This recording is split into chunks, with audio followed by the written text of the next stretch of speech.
Ману нема да го менува името во духот на Преспанскиот договор. По официјалното барање на Академијата до владата името да остане непроменето, до најважната научно-образовна институција во државава стигнал официјален допис дека владата сепак ќе го повлече предлог законот за промена на името Македонска академија на науките и уметностите.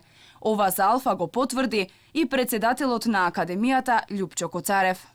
Ние пративме официјално барање до владата со кое посочивме дека сакаме да се повлече законот за промена на името на Ману. Вчера добивме известување дека владата одлучила да го повлече законот.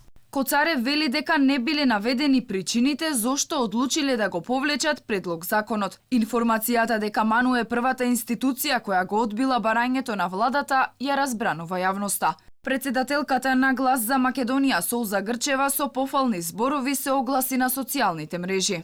Ману успеа да си го задржи името, го одбија дописот од владата за итна промена во нешто перверзно како Национална академија на Северна Македонија.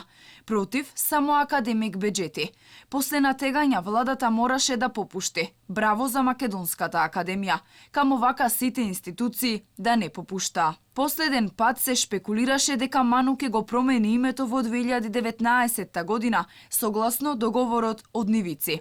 Но Академијата се чини ги издржа притисоците и остана доследна на принципите за зачувување на својот препознатлив идентитет.